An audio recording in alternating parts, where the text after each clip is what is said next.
শুভ দুপুর বন্ধুরা, আমি বর্ণালী তোমাদের সামনে সয়াবিনের একটি লোভনীয় রেসিপি নিয়ে হাজির হলাম।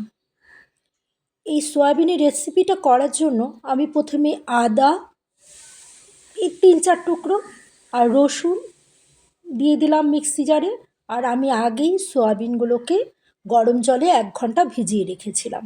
তারপর ভালো করে ধুয়ে জল চেপে নিয়ে এটা মিক্সিতে আদা রসুনের সাথে একসাথে পেস্ট করে নেব।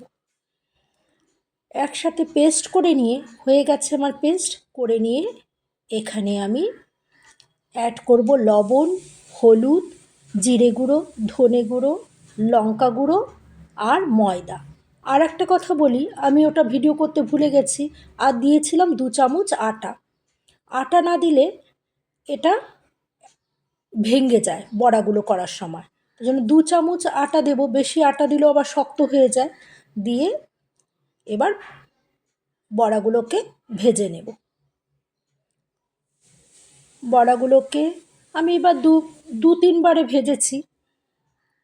অতবার দেখালে তো ভিডিওটা অনেক বড় হয়ে যাবে। বড়াগুলোকে দেখো একটাও ভাঙেনি। বড়াগুলো ভাজা হয়ে গেছে, এবার আমি নামিয়ে নিলাম। এইবার এই তেলেই আমি আলু ভেজে নেব। বন্ধুরা, এই রেসিপিটা নিরামিষ আমিষ দুভাবেই করা যায়। আমি যেহেতু সয়াবিনটা যখন পেস্ট করেছি ওখানে রসুন দিয়েছি, তার জন্য আমি এটা নিরামিষই করছি। তোমরা চাইলে এটাকে পেঁয়াজ সম্বাদ দিয়ে করতে পারো, দুটোই ভীষণ টেস্টি হয় খেতে। এইবার আমি ওই তেলে গোটা জিরে, তেজপাতা, লবঙ্গ, ছোটো এলাচ ফোড়ন দিয়ে পেঁয়াজ দিয়ে একটু ভেজে নিয়ে দিয়ে দিলাম জিরে, আদা, লঙ্কা আর ধনে বাটা, আর দিয়ে দিলাম লবণ, হলুদ, স্বাদ মতো চিনি। আর মশলাটা একটুখানি কষে নিয়ে ওখানে আমি ভেজে রাখা আলুগুলো দিয়ে দিলাম। আলুগুলো দিয়ে আরও একটু ভেজে নিয়ে মশলাটা সাঁতলানো হয়ে গেলে আমি গরম জল দিয়ে দিচ্ছি। অত বড় ভিডিও কেউ দেখতে চায় না, তবে যতটা শর্ট করা যায়। এবার ঝোলটা ফুটে উঠলে আমি ভেজে রাখা বড়াগুলো দিয়ে দেব। আর একটা বলে রাখি বন্ধুরা, তোমাদের যদি আলুটা যদি সেদ্ধ না হয় তাহলে তোমরা আলুটাকে একটু ঢেকে সেদ্ধ করে তারপর বড়াগুলো দেবে।